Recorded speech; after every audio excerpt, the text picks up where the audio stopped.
E aí galera, beleza? Como é que vocês estão? Meus amigos, hoje é dia de dossiê e vai ser até difícil resumir para vocês sobre o que vamos falar. Mas quero abrir o vídeo de hoje trazendo as últimas atualizações de Brasil. Quero comentar algumas coisas sobre Bolsonaro, sobre o PL, sobre CPI do MST e mais algumas confusões que estão acontecendo. E aí a gente começa a comentar o que realmente interessa. Tem muita discussão no Brasil de algumas coisas que estão acontecendo e, a meu ver, muita coisa é cortina de fumaça para os reais problemas e a verdadeira agenda que está sendo imposta pelo governo do Dilma. Quero mostrar para vocês o relatório do IBAMA, pelo menos um pedaço, de uma das motivações que levaram aí a negar que a Petrobras pudesse perfurar o poço lá no Amapá, região do Amapá. Quero mostrar um embate que teve ontem do Randolfo Rodrigues até o Ricardo Salles tirando a onda, e o Randolfo saiu da rede, deve ir pro PT ou pro MDB. E tem mais algumas coisas que a gente quer falar com vocês, falar sobre uma ministra em específico, e até aí não viraria um dossiê, mas por alguma razão eu fiquei com a curiosidade de saber o que é que o Klaus e o que é que o Murdoch lá, né, o cara do Soros, vieram fazendo no Brasil, o que eles discutiram. E para minha surpresa, ambos concederam entrevista para a Globo. Um deles, inclusive, foi entrevistado pelo Luciano Huck. E eu quero mostrar para vocês o que é que eles estão falando, o que é que foi discutido, o que é que eles esperam do Brasil, porque isso conecta uma gama de assuntos que são coisas que a gente está falando desde janeiro desse ano até agora. Então vamos falar, meu Deus do céu, onde vamos parar? Vai de, sei lá, temas geopolíticos à reforma tributária que está sendo discutida pelo governo do Dilma. E aí são os dois temas seguintes. Depois eu quero mostrar para vocês algumas coisas que vão fazer um contraponto ao que eles estão falando e mostrar o que está acontecendo no Brasil real e que também a turma não está prestando atenção. E se der tempo, um pequeno racha na esquerda que eu acho que é interessante. Mas vamos começar e vamos acelerar. O Estadão comenta que o PL tem mais candidato que vaga e Bolsonaro dará palavra final em cidades estratégicas. Eu não acho que isso é uma verdade para todas as cidades do país, porque você tem 5.000 cidades. Agora sim, quando eu falo para vocês às vezes, todo santo dia tem um apocalipse, todo santo dia tem uma calamidade que a gente bota a mão na cabeça e fala, meu Deus do céu, dai-me esperança, Senhor. Me dá assim uma sensação que pode ter um dia melhor, porque o Brasil recentemente tá dureza, né? Assim, é todo dia. Aí você olha a notícia dessa e você olha assim no macro, aí você relembra o seguinte: em 2018 tinha Bolsonaro e uma penca ali, né? 2016, eu acho que vocês nem lembram, que vocês voltaram, talvez para prefeito você deve lembrar. Vereador, eu acho que pouquíssimos. 2020 teve lá uma coisinha ou outra, mas faltavam nomes em determinadas regiões, não tinha partido, não tinha isso, não tinha estrutura. Chegou 2022, Bolsonaro ali em 2021 já começa a organizar questão partidária, então passou um inteiro de 2022 com o partido, um ano, o suficiente para eleger 99 deputados só no PL, sem contar deputado estadual, senador, e todos os governadores que Bolsonaro fez campanha. Olha isso daqui. A gente está discutindo, e eu pontuei para vocês que, aos meus olhos, muita coisa e muita retaliação que está sendo feita contra Bolsonaro. Eu não acho que é simplesmente, eu tô com raiva de Bolsonaro, etc e tudo mais. Falei para vocês lá atrás, quando rolou algumas coisinhas, que, gente, todo dia o Valdemar tá dando entrevista falando, eu quero eleger 1.000 prefeitos. Já subiu até para 1.600. Aí Bolsonaro tá batendo na tecla. Bolsonaro vai ficar 2 anos fazendo campanha, rodando, o nome dele assim, ficou nacionalmente conhecido, foram 4 anos, muita gente abriu os olhos, a gente já está no momento onde a esquerda está extremamente desgastada, o governo vem errando constantemente, e tá aí agora. Então quando você olha no macro, o ano de 2024, ele tá com esperança, ele tem uma pinta de esperança. Os 99 deputados vão trazer para o PL o maior fundo partidário em todos os partidos. E faz diferença. Campanha gasta. Campanha gasta. E do jeito que as coisas foram criadas, principalmente da cabeça do FHC, né, o Fundo Financiamento Privado, cláusula de barreira, graças a Deus estamos no cenário que minimamente a direita tem um partido. Está longe de ser um partido conservador de coisa. Tem aquela ainda do PL Raiz que vou te falar, viu? Até de conversa com quem não deveria aos meus olhos. Tem gente aí batendo foto com Lula, vejam só, até comentando que pode ser expulso do partido. Mas vamos ver. Aí a notícia fala que o dia a dia na sede nacional do PL não é de um partido que perdeu a eleição. Com mais de 200 milhões em caixa, sede do partido, né, onde está lá Bolsonaro e Michele despachando, vive um entra e sai de políticos em busca de aval para suas candidaturas a prefeito no ano que vem. 2018 foi coisa ali de um mês, 2 meses antes, um pega pra capar e não teve um resultado robusto. Imagina agora. 2022 foi um ano. Na verdade, uns 10 meses. A gente tá falando aqui de mais de 2 anos de trabalho e já estão mostrando que estão trabalhando em torno disso. Diante da fila de pretensos candidatos, uma decisão já foi tomada. A palavra final será de Bolsonaro. Com todos os problemas, graças a vocês, a força de Bolsonaro, o apoio que ele tem, o presidente está aí. Quando foi eleito, não tinha partido. Agora, o partido e está com a palavra final. E eu espero que seja assim. Eu espero que o Valdemar tenha um mínimo de respeito. Mínimo. Que jamais, ele tinha que estar na cabeça, que jamais era capaz do PL acabar nessa eleição.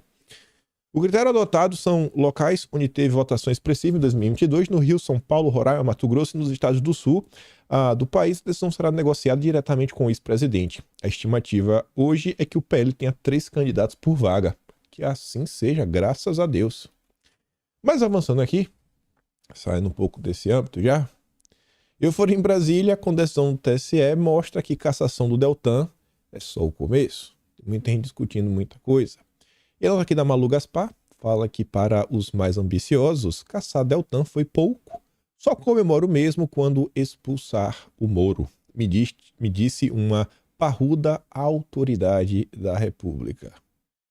E aí eu queria mostrar para vocês 2 coisinhas. Primeiro essa, eu acho que a cassação parece que realmente é pouco, porque o Prerrogativas, aquele grupo de advogados, apresentou uma petição para a PGR pedindo que o Deltan seja investigado por uns fatos aí apresentados pelo Glauber Braga do PSOL, as informações aí que envolvem compra de lojas, apartamentos, etc, tudo mais. Enfim. Não... Quero ver o que, é que vai acontecer disso, mas independente do Deltan tá certo, errado, o passado dele, etc tudo mais, percebam como tá o coração, né, dos petistas, que tá lá dentro, né, a vontade de fazer justiça. E aí, nesse âmbito, muita gente tá falando aí do Moro, que a coisa pra ele também pode estar bem complicada. Eu achei o timing dessa postagem do Moro uma coisa assim, fora do comum.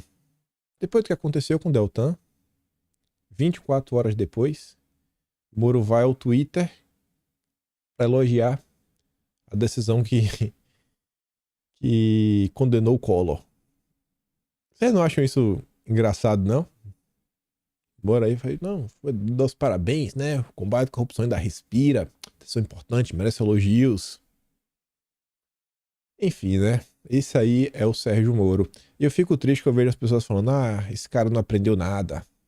Você não aprende mesmo, né, Moro? Você não entendeu, você tem que ter mais testosterona. Infelizmente, são as pessoas que não entenderam quem é Sérgio Moro, o que esse cara defende, qual o papel nele, assim, nos eventos que aconteceram no Brasil nos últimos 15 anos, pelo menos, né? Desde aí os idos lá da CPMI do Banestado até hoje. Mas tem gente que ainda acha que o Moro, porque ele tá contra o Lula, ele é um cara que dá para recuperar, etc, tudo mais. Só falando sobre a CPI do MST, essa nota é engraçada, porque a Cantanhede, ela não tá relatando a CPI em si, mas ela tá deixando toda a emoção dela tomar conta e ela demonstrar assim, um medo, que não é dela só, né? É dos jornalistas, é dos apoiadores do Lula, do que pode vir a acontecer. Então, se essa turma tá com medo, é interessante, né? E é um medo no sentido, o Lula pode se prejudicar muito nessa história. A Cantanhede, que além de escrever no Estadão, trabalha na Globo News, né? Então tá no lugar certo. Fala que a CPI do MST vem com muita força contra Lula e vai inflacionar preço da votação do arcabouço fiscal. Aí diz que são 40 membros ligados ao agronegócio, 14 do MST e mais toda a mesa, né? O corpo burocrático que vai tocar MST, toda a mesa é de oposição, ou seja, é a turma mais à direita. Essa CPI promete.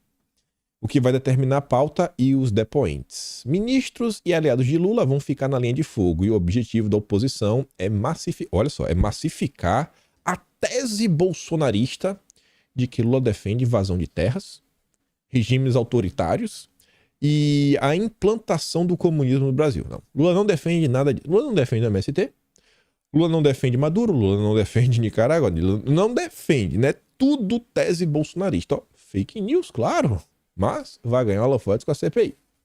Nada disso, nada. O PT não defende nada disso, nem o Lula. Né? Você vê a Helene Cantanhede já tá saindo defesa desde já. E o Planalto vai ter que pagar ainda mais caro pelos votos na âncora fiscal.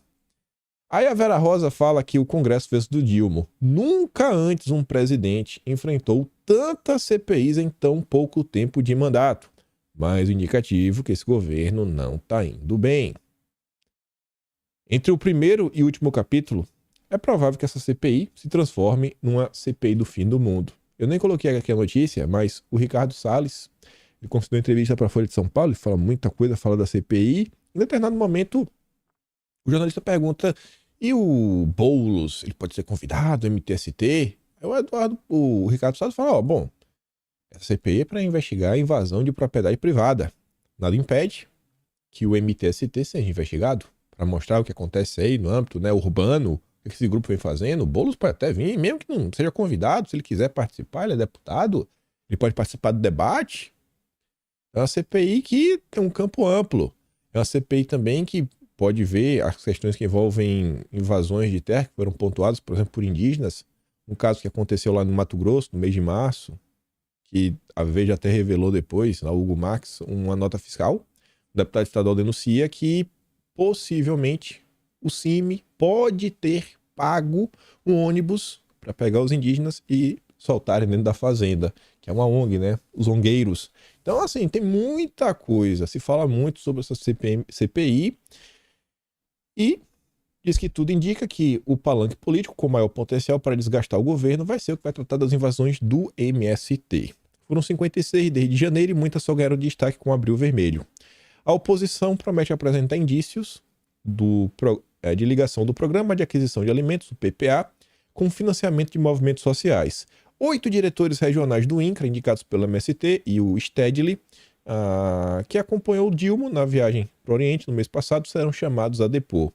CPIs emblemáticas marcaram as últimas 3 décadas da República, mas nunca antes começaram na temporada em que, geralmente, o Congresso está em lua de mel com o governo. Nunca começou. É a primeira vez. Não tem 5 meses, tem 4 CPIs.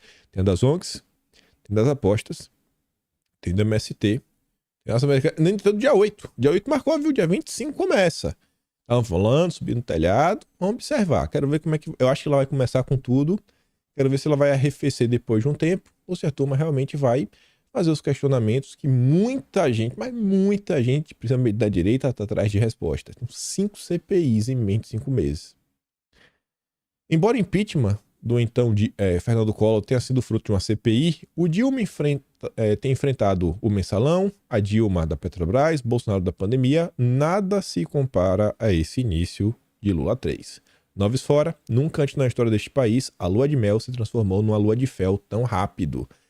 Com 4 meses estamos no 5º mês de governo. Imagine esse governo em meados de julho, agosto do ano que vem, no período pré-eleições municipais. Lula se distancia de quem gera emprego e renda no país quando ataca o agronegócio. Acho que ele está se afastando dessas pessoas em outros setores, né? É porque aqui o cara está falando com base no agronegócio. E quem diz isso não é qualquer pessoa, é o presidente da Frente Parlamentar do Agro, né, o Pedro Lupion, e é uma maior bancada da Câmara, a bancada ruralista. O Lula tá procurando confusão com um setor que ele não deveria. Eu acho que com o passar do tempo, o desgaste pode vir a aumentar e a turma está prometendo algumas derrotas, principalmente no que diz respeito a essa nova estruturação, né, dos ministérios. Querem mudar algumas coisas, querem tirar alguns órgãos de algum ministério, jogar em outros. Por exemplo, o Ministério do Desenvolvimento Agrário, lá do Paulo Teixeira, que é o ministério mais próximo do MST, querem tirar algumas coisas. Não estou falando de tirar o INCRA, jogar de volta o Ministério da Agricultura, porque do jeito que está muito ruim, e o que seria mais uma derrota do Dilma. Mas vamos começar os assuntos mais engraçados. E vejam só. A Alcolumbre age para enfraquecer o Ministério de Marina. Está falando as brigas internas. Aí diz que o Alcolumbre, né, assim como integrantes do PSD e MDB, o Alcolumbre quer fortalecer ministérios comandados pelos seus aliados. Olha só, né? Cada um por si. E aí uma das ideias é devolver a Agência Nacional das Águas para o Ministério da Integração. Ainda mais agora, né, que o marco do saneamento tende, pelo menos é a tendência no Senado, a seguir o que é o parecer da Câmara, né, o voto da Câmara e derrubar aquele decreto maluco do Dilma. Ontem, Alcolumbre criticou a decisão do IBAMA. Isso também não é à toa. Assim como Randolfo Rodrigues, Davi Alcolumbre é senador pelo Amapá. Senador pelo Amapá. Então ele falou, opa, peraí, essa questão aí da Petrobras, imagina toda a região. Imagina aquele assunto que pode movimentar a economia da região. Todo mundo assistindo no jornal local.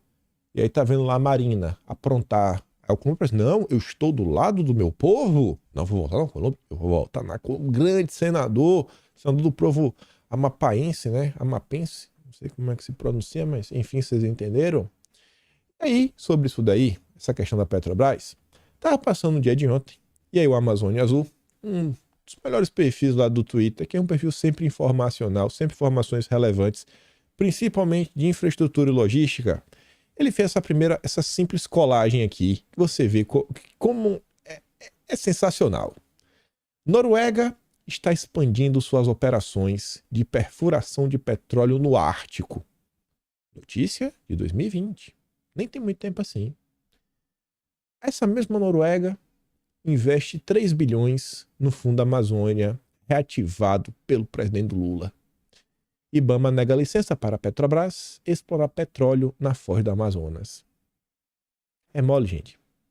E essa manchete na foz do Amazonas é dureza. O bloco, ele fica a 600 quilômetros.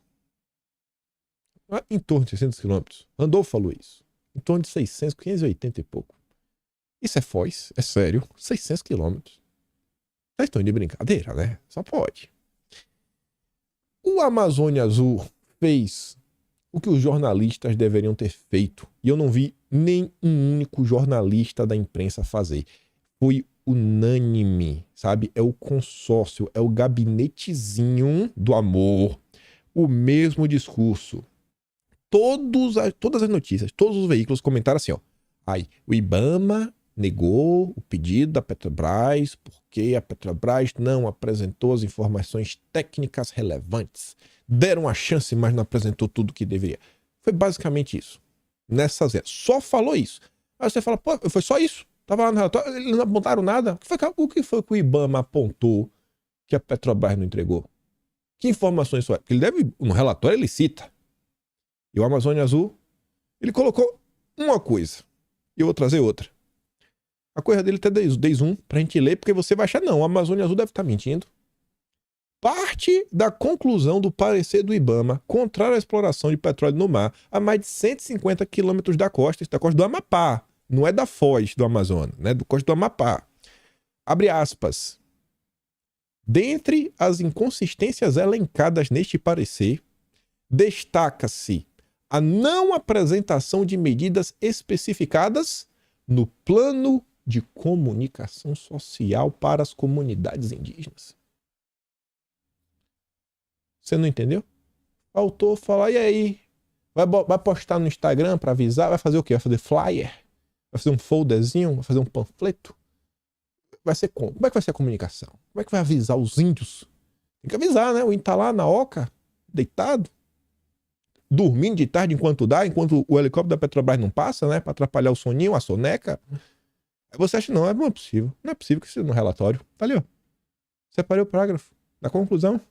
Dentre as inconsistências elencadas neste parecer, destaca-se a não apresentação de medidas específicas no plano de comunicação social para as comunidades indígenas.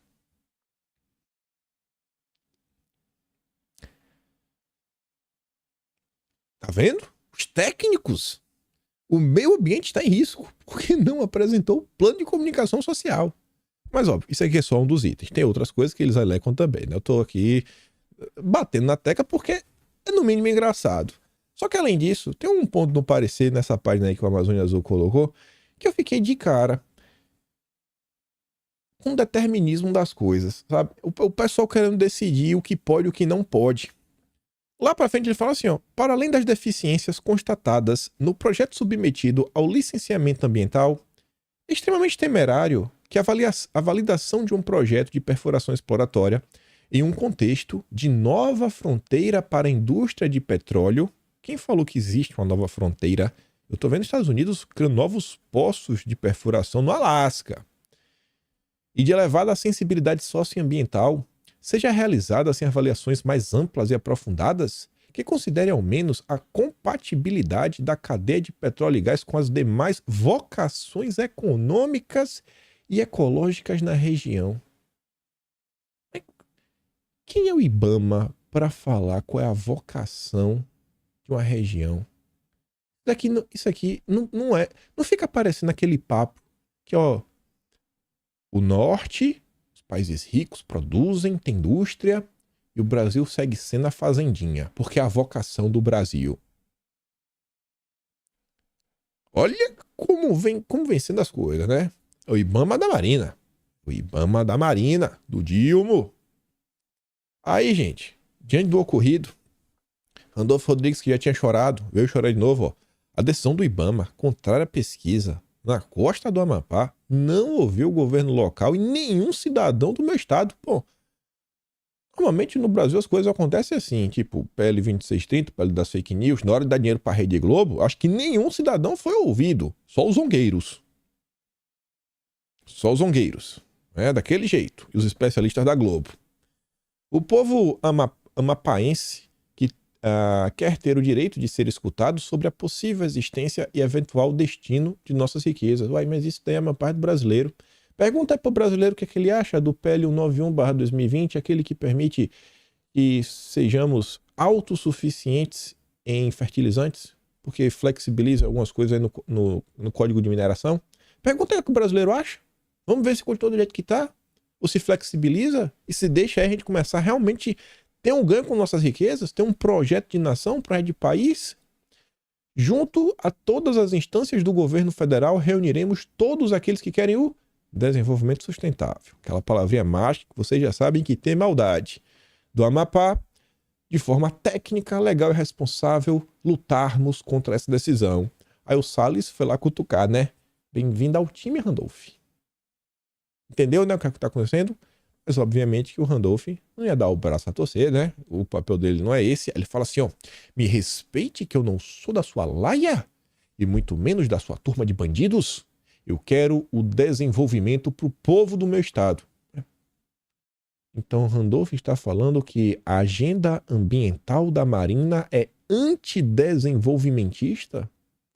A agenda ambiental da Marina é contra o desenvolvimento? Ele está falando, ele quer o desenvolvimento. A agenda da Marina está contra. A pauta verde do governo está atrapalhando tudo. Aí, sobre a agenda verde, a Folha de São Paulo, no final da noite de ontem, informa que aliados veem Marina mais forte para disputas no governo. Interlocutores da ministra apostam que o Lula não terá como passar por cima do corpo técnico do IBAMA. Não tem como. Não tem. Quem manda é nós. Mais importante, avaliam que a pauta verde é muito mais forte hoje do que era nos 2 mandatos anteriores de Lula. Se falasse, ninguém percebia, né? A agenda verde tá com tudo. Quando Marina perdeu a disputa, pela usina de Belo Monte saiu do governo. É assim que estão as coisas. Assim que estão as coisas. Essa mesma pauta verde da Marina Silva, ela é abraçada por diversas pessoas no governo. Tanto o vice-presidente Geraldo Alckmin, como a Simone Tebet, como também, né, um setor muito mais próximo, a Guajajara. E aí veja que interessante.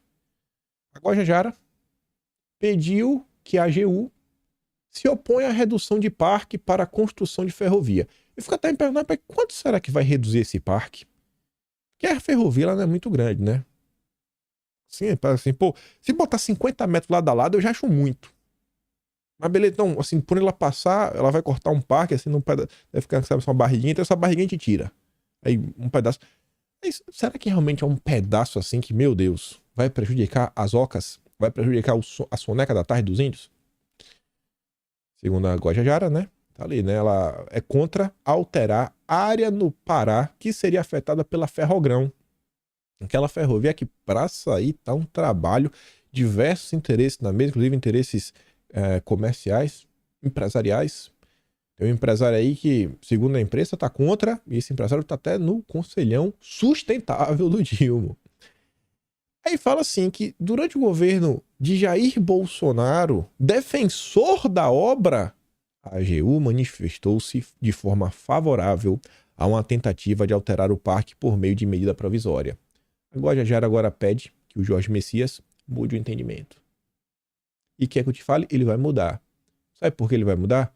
Porque o histórico dele mostra isso. O Jorge Messias, ele foi lá em algum evento, alguma reunião, não lembro qual foi, se desculpar lá pela base de Alcântara, que era uma zona lá, não lembro, era de povo, algum povo originário. Tava lá no determinado momento, sempre aqui no Bola, era indígena, ele falou, isso é tudo mais, papapá, foi pedir desculpa. Então, é um cara que tem um alinhamento. Veja como são as coisas.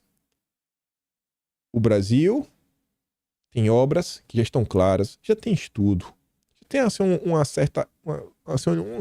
uma conversa sobre a viabilidade dela, o que ela pode trazer, os benefícios, emprego. O Lula falava, não, temos que parar de falar que gasta investimento. Tá? O Lula ficou o tempo todo falando que vai investir, que vai mudar o Brasil, que vai modernizar. Nada acontece. Não existe um plano de Brasil, não existe projeto, não existe agenda. Esse governo está às moscas. O único objetivo do Lula é o prêmio Nobel. Isso não é brincadeira, ele quer o prêmio Nobel. Ele está trabalhando por isso. Constantemente sai alguma matéria na imprensa falando sobre isso. O Merval Pereira falou que se o Lula quiser, o único caminho é através da agenda verde. Prêmio Nobel, passear, vigiar e punir. É só isso que tem. A agenda de nação para tirar esse país do buraco, vai jogar lá embaixo. Tá descendo o abismo. Aí pegando o link nesse final, quem tá falando da Marina, falando da Guajajara, olha ela ali. Ontem, eu falei acho que Murdoch, né? Mas é o Malloch Brown. Esse senhor aí tava no Brasil, né? Ontem não, a gente comentou sobre isso ontem. Aí eu não sei por que eu fui atrás. Falei, o que esse cara deve ter feito no Brasil? Eu fui tentar precisar de uma informação a mais, né? Aí tá ali com a Guajajara. E aí, como eu falei pra vocês, não é que o cidadão concedeu entrevista pro Globo? Quem poderia imaginar também? Aí, a entrevista dele e a do Klaus para o Luciano Huck, assim, é sensacional. É só miséria, só tristeza. Só que ele demonstra de forma clara, assim, cristalina, o que a esquerda pensa, essa esquerda globalista, e quais são os planos para o Brasil, e quais são os temores dele, e onde eles têm que atuar para vencer. E vocês vão ver assim, você fala, vamos botar a mão na cabeça. Mas vejam só, o cara veio aqui no Brasil se encontrar com vários zongueiros, Instituto Marielle Franco, Coalizão Negra por Direitos, Rede da Maré. Eu até acho que isso aqui foi daquela comunidade da Maré, né, que é a Comunidade de Justiça e Segurança Pública, o Flávio Dino até foi, tô na dúvida. Conectas, Igarapé, que é o Dona Zabó, Instituto Clima e Sociedade, o ICS, entre outros. E se encontrou com o Ministro da Justiça, Flávio Dino, né, a Esther Dweck, da Inovação, a Guajajara e a Aniele Franco. Além disso, também vai anunciar um investimento de 15 milhões de dólares do Soros Economic Development Fund em outro fundo voltado para o desenvolvimento de negócios sustentáveis na Amazônia. Aí veja, antes da entrevista começar, o Globo fez lá um pequeno resumo, né, do Malloch. Fala assim, ó, ele, o número 2 do ganês Kofi Annan. Lembra do Kofi Annan, que chefiou a ONU, né? Na verdade do milênio. O diplomata é observador privilegiado do xadrez político global. Vejam só, o Soros pegou o número 2 da ONU para chefiar, né, o grupo dele. Ele lamenta a falta maciça de liderança hoje no mundo ocidental, ou seja, não tem substituto. Não é só no Brasil. Acabou Lula, vai botar quem? Não tem nome. Não tem nome forte. Você colocar aí que as pessoas conhecem, pode herdar o bastão do autoritarismo. E ver o Brasil, democracia não alinhada com o protagonismo climático, ou seja, o Brasil ainda não abraçou a pauta verde do jeito que deveria, como crucial para a afirmação dos valores democráticos frente ao avanço de modelos autocráticos como o do Oriente. Esse pedaço a gente vai falar dele daqui a pouco. Mas vejam que interessante. No episódio 881, se eu não estou enganado, até como eu achei esses dias que tinha lá Moro, campo de futebol, era o dossiê do SG. Primeira vez que foi um dossiê mesmo desse tipo, para entender. Uma das perguntas era o seguinte: de onde surgiu o ESG? Sabe de onde surgiu o ESG? O termo foi cunhado em 2004 em uma publicação pioneira do Banco Mundial, uma organização multilateral que ajudou a organizar o mundo, e a gente vai falar do Banco Mundial, com o Pacto Global da ONU e instituições financeiras de 9 países. O documento é resultado de uma provocação de Kofi Annan. Foi Kofi Annan que provocou a 50 CEOs de grandes instituições financeiras do mundo. Quem era o número 2 do Kofi Annan? O Malok, que estava aí com o Gajajara. E muito mais gente. Quais os principais objetivos de sua vinda ao Brasil? Olá! Conversar com a sociedade civil após a vitória da democracia. A democracia venceu? O amor? Vitória imensa e ao mesmo tempo apertada. Ó, tá preocupado. A direita ainda tem força, pode voltar. É preciso seguir vigilante. A tentativa de golpe em Brasília não foi bem sucedida também por conta da força do governo eleito, mas é importante estar ciente de que os antidemocratas não desapareceram. Após uma vida pautada pela defesa da democracia, encaro críticas ao processo eleitoral de olho no que significa a longo prazo. Ué, que é isso? Eu já me questionei. Aí eu fui lá, pergunto, o jornalista também não entendeu nada. Como assim? Como assim crítica ao processo eleitoral? Por que isso é um problema, Malok? Fala aí. Por que o Soros acha que isso é um problema? O Brasil tem, hoje, a meu ver, a melhor e mais sólida estrutura eleitoral do planeta. Entendeu o drama, né? E quem afirma isso mergulhou a fundo em sistemas políticos mundo afora. A qualidade da tecnologia usada no Brasil, nas eleições, e o investimento contínuo são incomparáveis. Justiça eleitoral, idem. As críticas disseminadas feitas nas eleições do ano passado são fruto da propaganda de desinformação. Por isso que a gente aqui não questiona nada. Mas nada, nunca questionei, nunca mesmo. Não tem. Tá sentindo, né? E a violência da retórica dos dois lados contribuiu para aumentar o número de pessoas questionando o sistema de integridade exemplar. Isso aqui eu acho que vocês já entenderam o que ele quer chegar, né? E o direcionamento que ele tá dando. É exemplo pro mundo. Aí depois fala assim para ele. Uma das frases símbolo usadas pelo governo do Dilma é que o Brasil está de volta. O senhor concorda? Ele diz, ó, vou meter o cenário externo. Porque antigamente, né, Bolsonaro era brigado com todo mundo. Daqui de Londres, concordo, o Brasil está de volta. Ou seja, Lula é vassalo. Antes da entrevista começar, naquele slide daqui, qual era o país que ele colocava como problema? O Brasil, né? É crucial, o Brasil é crucial nesse embate, esse crescimento de países autocráticos como o Oriente. Ou seja, esse cara está deixando claro, ele é do bloco globalista. Ele está contra lá o bloco lá do BRICS, multipolares e tudo mais. Se ele está elogiando o Lula e falar que o Lula voltou, de qual lado o Lula tá? Tá ao lado dos russos? Tá ao lado dos comunas? Eu tô batendo nessa regra tem tempo. Aí fica aí, não, meu Deus, o Dilma vai desdolarizar. Balela, mas balela. Eu duvido, eu quero ver qual foi a medida. Gente, olha só. Depois daquelas falas que só foram falas, o que vai acontecer desde que o Lula voltou do Oriente? O que aconteceu desde que o Lavrov saiu do Brasil? O Lula não vai lá para o grande evento lá que vai ter em São Petersburgo, se eu não me engano, lá um evento lá que o Putin não vai. E o que foi que teve em termos assim real no Brasil? Nada. É só retórica para manter a base da esquerda, ó, junta. Aqui o alinhamento do Lula, ó, é com esse lado. O governo tá fechado. Tá 200% fechado. O Biden manda, o Lula faz. De que maneira? De que maneira, né? De que maneira o Lula voltou, né? E para outras coisas. Eu falo o seguinte, ó. A movimentação do Sul global não alinhado segue imensamente relevante. Isso daqui foi até uma coisa que a turma da direita, e a gente comentou isso lá atrás, fez piada com a Dilma. Quando a Dilma falou que o Sul global continha países do Norte. A turma falou, olha lá, a Dilma, burra, não sabe de nada. Mas sim, tem países. O Sul global, ele não é o hemisfério... Desculpa, não é o hemisfério sul. Não é aquela parte que está abaixo da linha do Equador. O Sul global é uma divisão muito mais política da coisa. Então, são os países subdesenvolvidos. Tanto que a Austrália, que está no hemisfério sul, não faz parte do Sul global. E aí o Malok fala o seguinte, ó, a movimentação do sul global dessa turma, que está se unindo, inclusive, nesse bloco lá do BRICS, não alinhado segue imensamente relevante, com capacidade de injetar a necessária renovação do tabuleiro global. Este é o primeiro momento, desde os conflitos lá, né,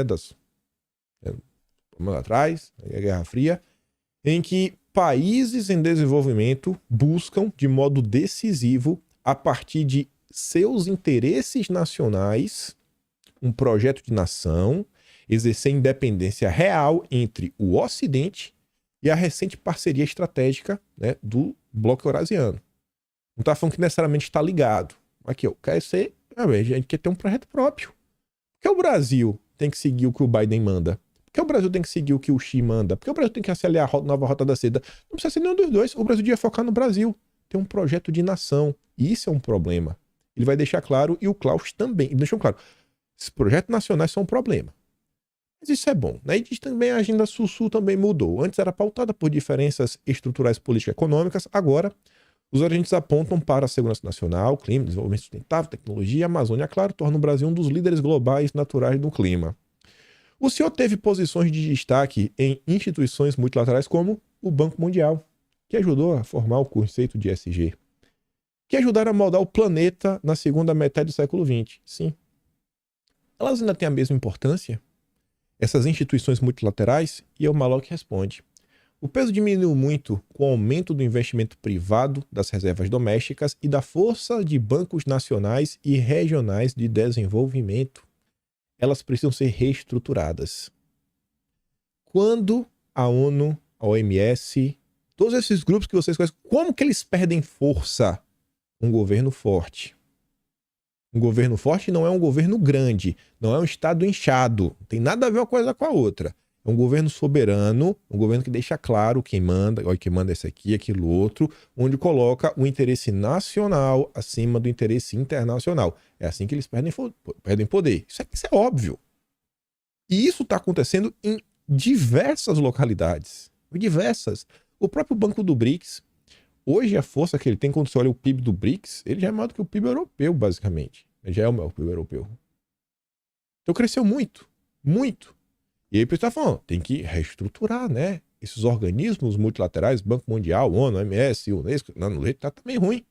Abandonar a mentalidade colonizadora pela cooperativa. Mas a perda de relevância de instituições multilaterais, ainda que imperfeitas, é um problema de grandes proporções. Vê que nos pontos-chave, cara, tem que dar um jeito disso daqui. Entre as tendências hoje no jogo diplomático se destacam a desconfiança do sul global em relação ao norte, complicada pelo antagonismo entre os americanos e os comunas, e o declínio das democracias. Em março, a Freedom House registrou 17 anos seguidos de contração democrática mundial. O Brasil, democracia não alinhada e com protagonismo climático, será crucial nessa equação. E de que lado você acha que o Brasil vai ficar? O Brasil do Dilma? E o Brasil deveria ficar do lado do Brasil. Infelizmente não vai. A eleição de Lula, e ele ser quem é, o catapultou à posição natural de liderança democrática global. Sua defesa alta e clara dos valores democráticos será fundamental. Aí eu trouxe uma notícia aqui do final do mês de abril, que vai estar no Atlas Brasileiro de Abril. Quem não assinou ainda o Atlas, quiser assinar, kimpaim.com.br. Já tem o de janeiro, fevereiro e março. Tudo o que aconteceu registrado, separado por tema, subtema. Quando não está na ordem cronológica, está na ordem didática. Todas as notícias, você clica, você tem acesso à notícia na íntegra, os vídeos, o documento, tá lá. O registro do Brasil do Dilma. Isso aqui vai estar em abril. Olha o que o Malok está falando. O Lula é um líder global, ele assume os valores democráticos. E qual a preocupação dele? Temos que reforçar e reestruturar esses organismos multilaterais. Na viagem do Lula na Europa, ele defendeu uma governança mundial com maior presença de países no Conselho de Segurança da ONU. Mas o que ele realmente falou, né? Ele defendeu o estabelecimento de uma nova governança mundial. Como é o número de países no Conselho de Segurança, né? Etc. Tudo mais, negócio mais cooperativo, do jeito que o Malok quer. Aí fala, né, que esses membros são quem decidem, né? Um monte de coisa, etc. Tudo mais. Aí lá pra gente fala assim, ó.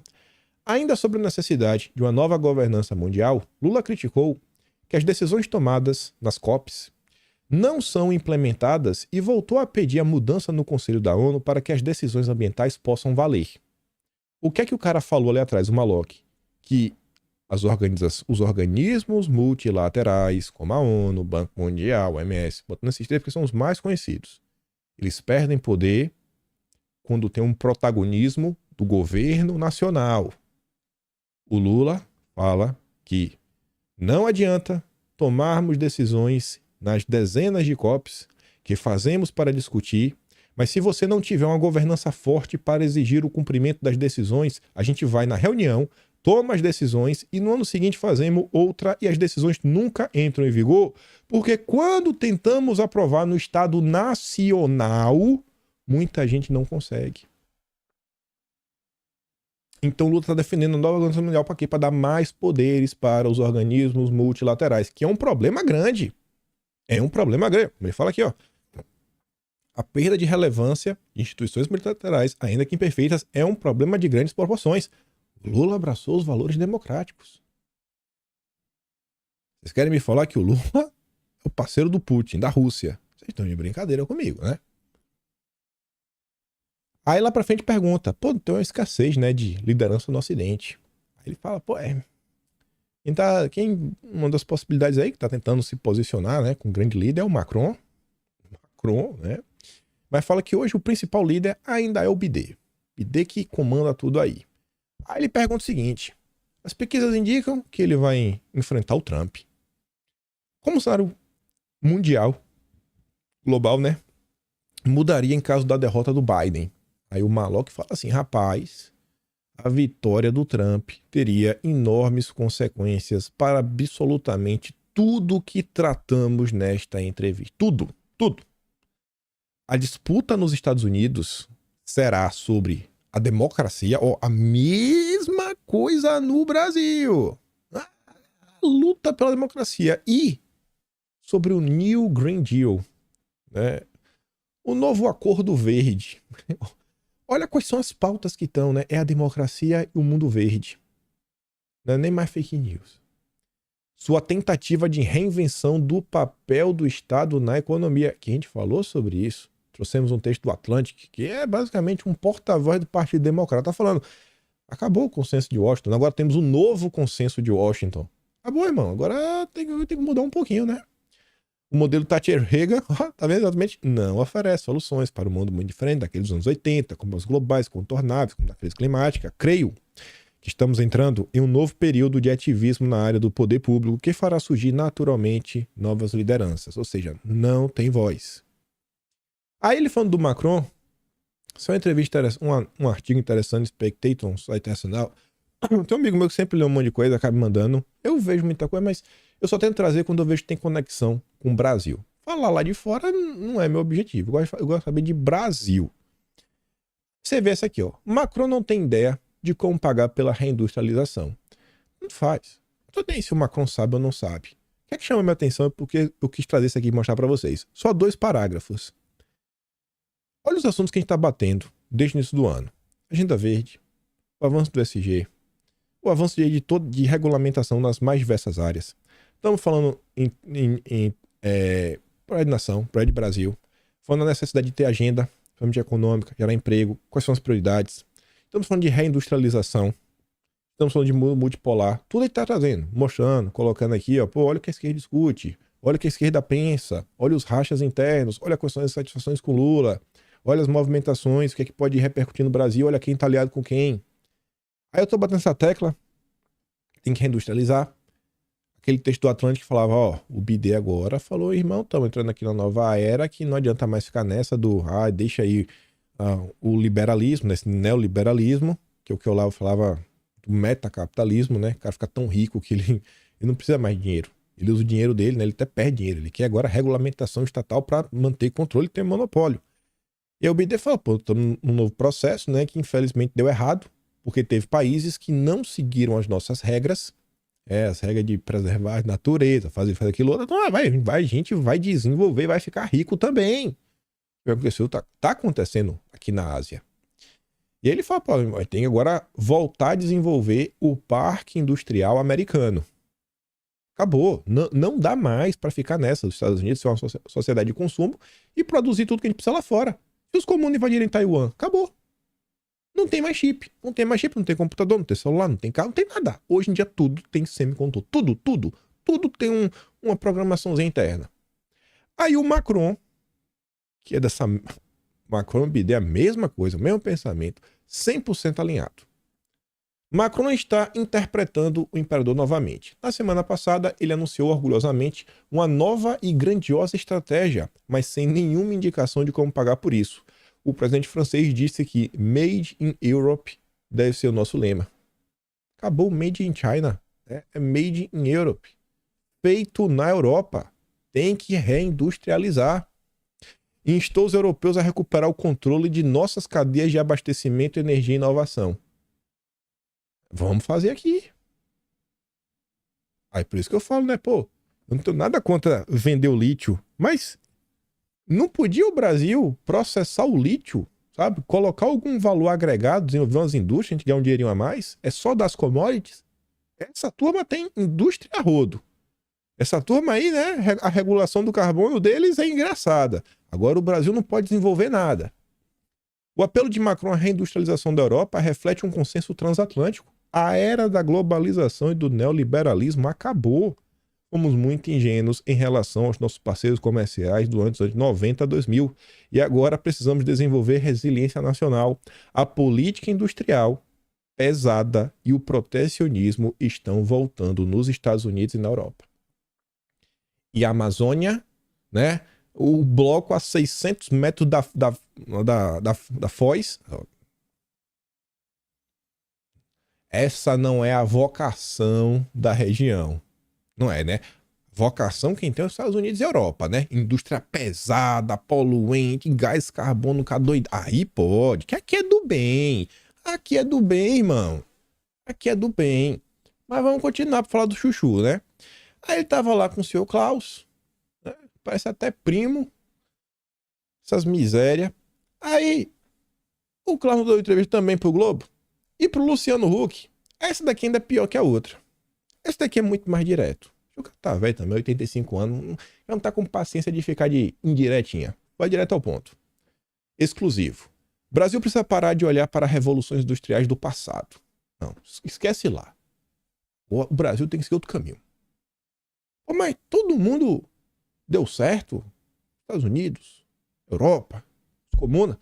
Não, vocês não podem. Vocês fazem a indústria verde.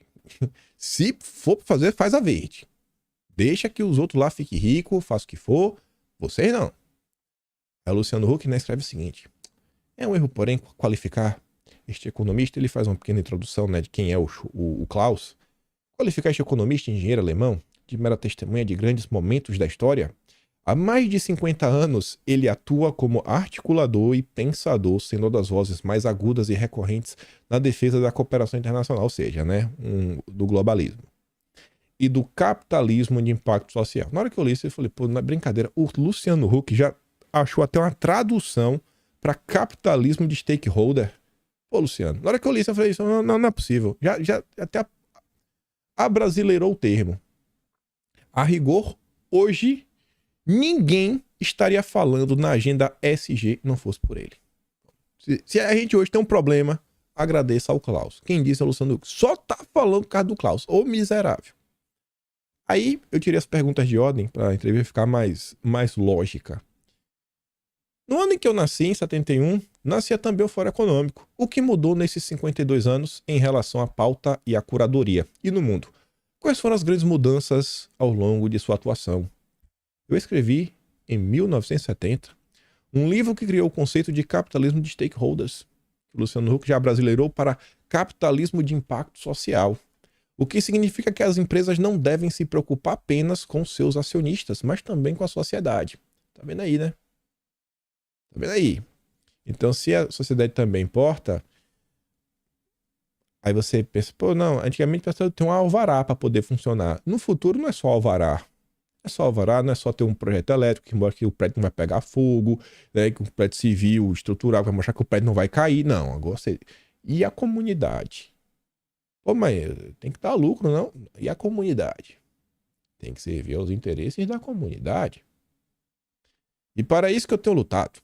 As empresas tem de criar prosperidade, servir as pessoas, cuidar do planeta.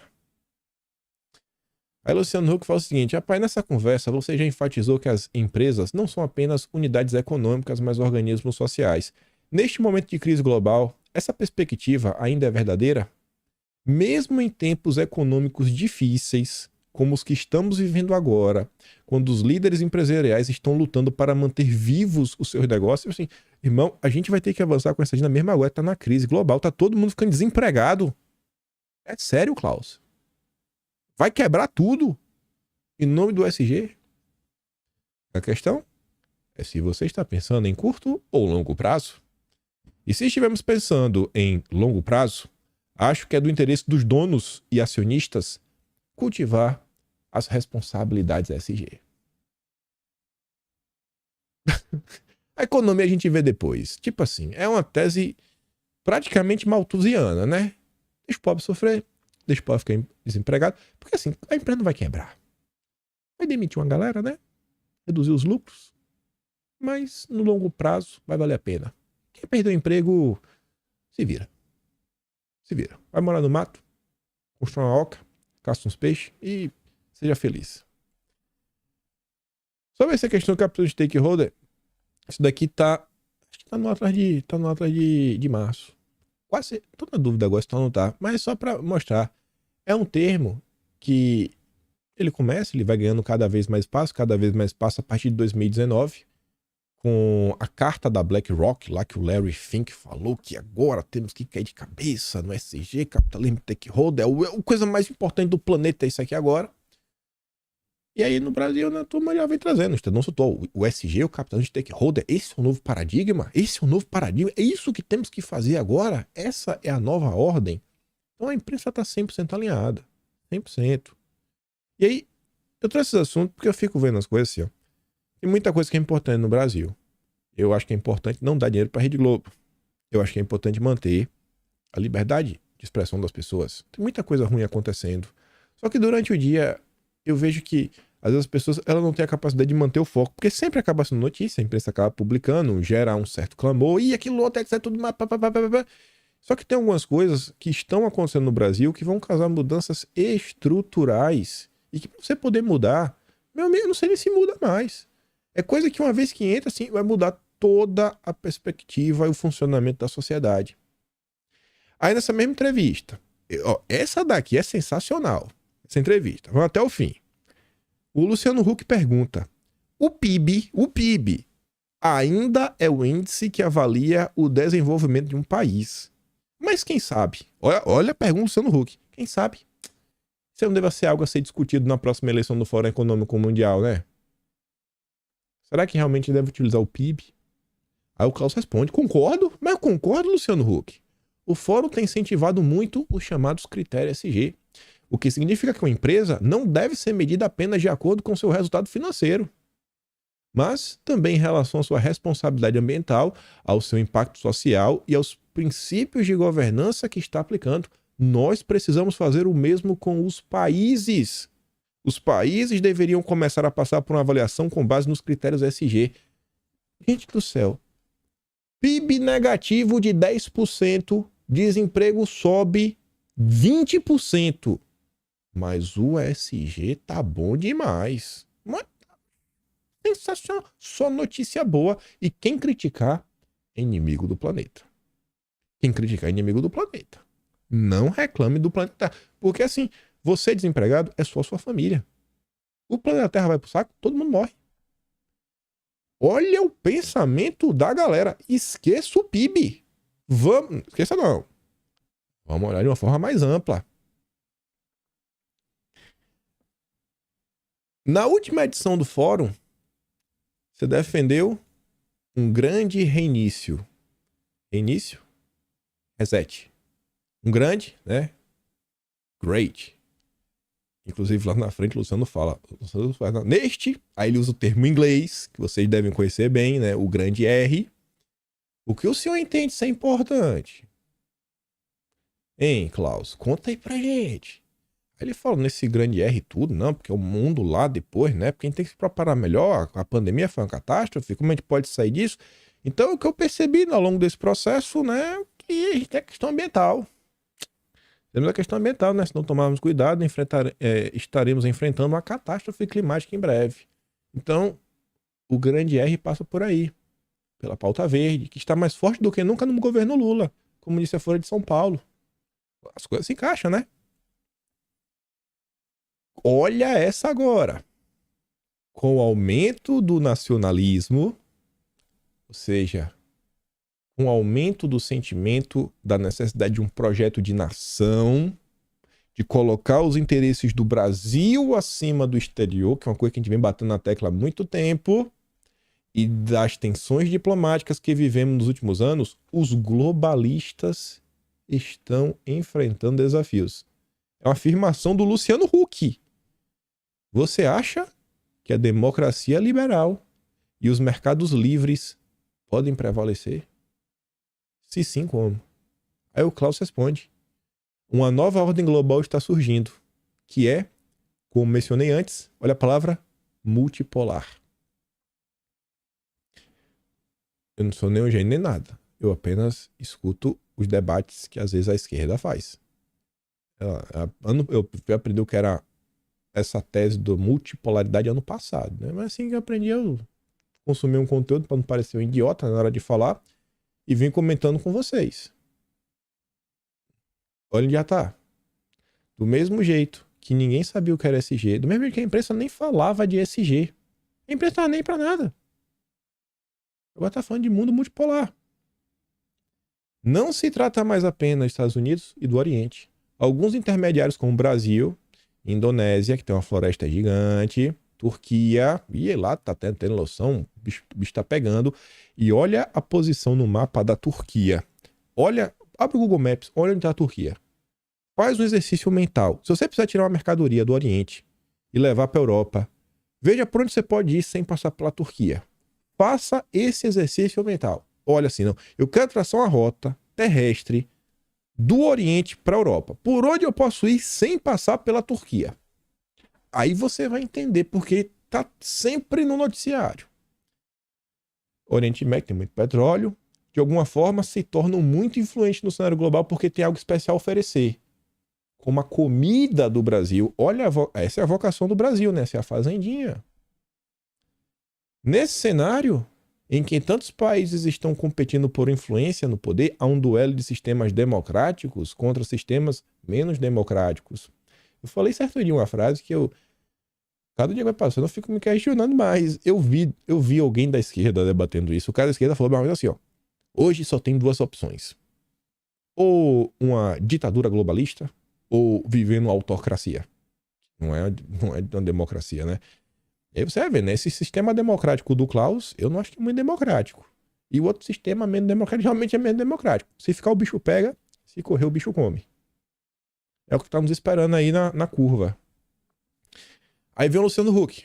Os meus filhos me zoam dizendo que eu sou um otimista incurável, apesar de todos os desafios dos tempos atuais, né?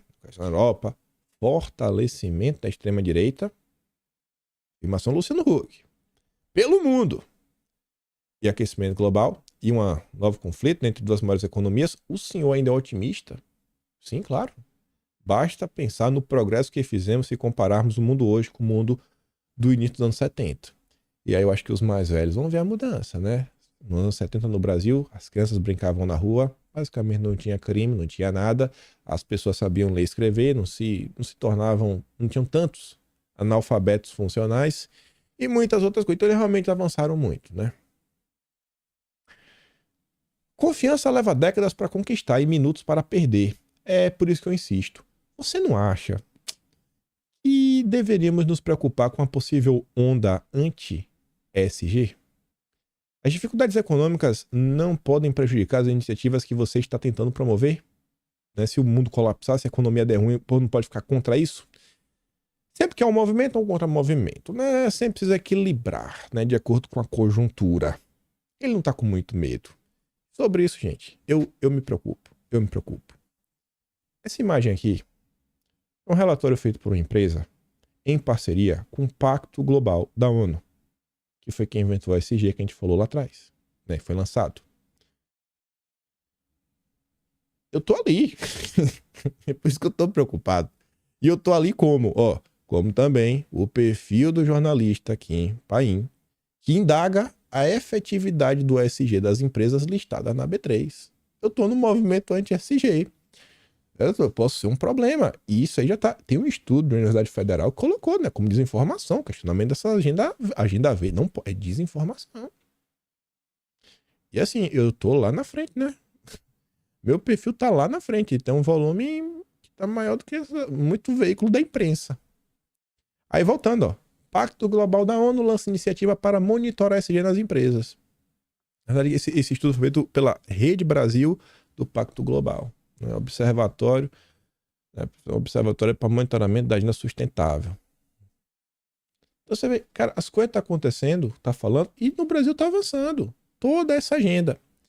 Aí, chegando aqui quase nos finalmente, o Klaus, né, ele concedeu entrevista para Exame. O futuro do Brasil depende de industrialização, meio ambiente e inteligência artificial. Não é a industrialização que vocês pensam. Aqui é indústria 4.0, indústria verde, é outra coisa.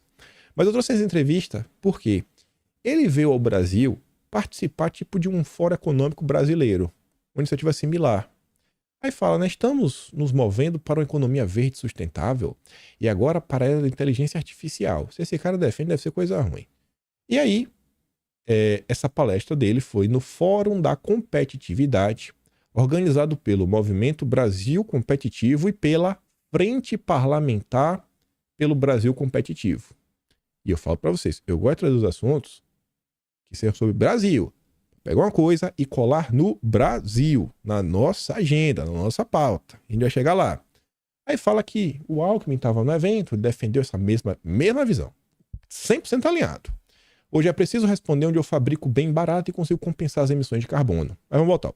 Frente Parlamentar pelo Brasil Competitivo.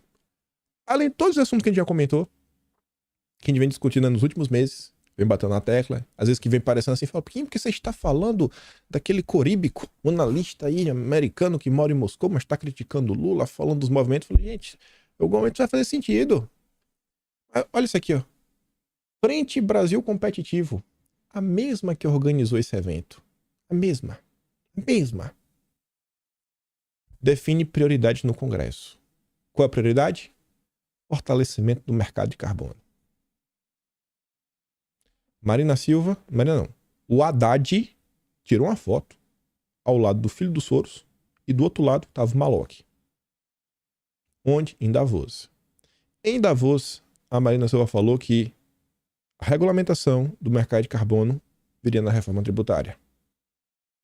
No início do ano, antes de ir para Davos, a Marina Silva falou: a regulamentação do mercado de carbono vai vir pela reforma tributária.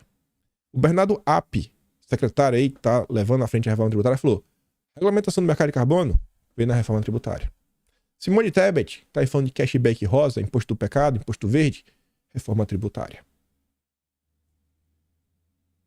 Essa reforma tributária, ela é a favor do Brasil ou é a favor de outros interesses internacionais?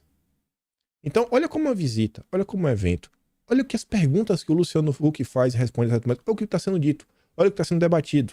A reforma tributária, ela vai entrar em votação em breve. Vai ver aquele relatório bonitinho, etc, tudo mais. Vai se discutir tudo. A imprensa vai colocar, meu Deus, as empresas vão pagar mais, vão pagar menos, vai fazer aquela campanha aberta pro Lula. Agora, coisas que são extremamente sensíveis e que podem impactar todo o funcionamento da nossa sociedade, pode inclusive ter impactos, assim, ideológicos, né? Falando essa agenda ideológica, a imprensa mal discute. O povo tá, às vezes assim, eu trouxe a questão do Rodolfo Rodrigues e do Salles porque eu acho que é interessante, relevante postar, mas muitas vezes a briga em si e a mitada ganha mais repercussão na rede social do que algumas agendas, que são aquelas que realmente vão causar muitos problemas.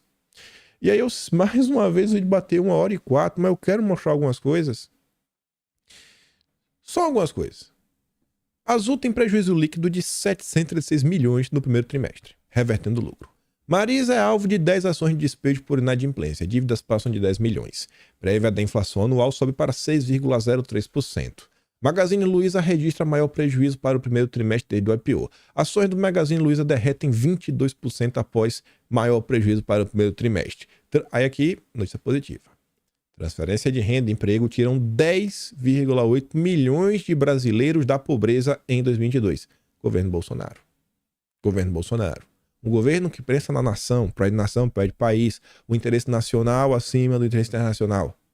Exatamente está discutindo que o Klaus acha que é um problema, e Luciano Huck também. Supermercados, aqui é governo Lula, sofrem com queda na renda do consumidor e alta no endividamento do setor. Desemprego sobe em 15 estados no Distrito Federal no primeiro trimestre de 2023. Taxa de desemprego entre jovens sobe para 18% no primeiro trimestre. Enquanto isso, o estado de São Paulo gerou 51 mil empregos formais em março. Tarcísio, candidato de Bolsonaro. Comentar rápido. Olha o que está sendo discutido, o que estão avançando, quais são as prioridades do governo Lula.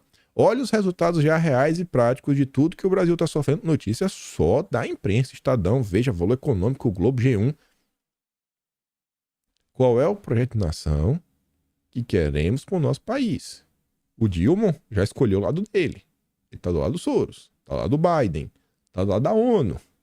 E parece que o Brasil está numa posição lá embaixo na lista. Eu fico por aqui. Peço, compartilhar o vídeo, não vai cair o dedo. E se gosta do meu trabalho, vai subir no canal. Tem um botão de valeu, tem um Pedro na descrição. Tem um Atlas Brasileiro, kimpaim.com.br. Todo o registro de todas as porcarias que estão acontecendo vai estar lá, para as posteridades entender como chegamos lá na posteridade.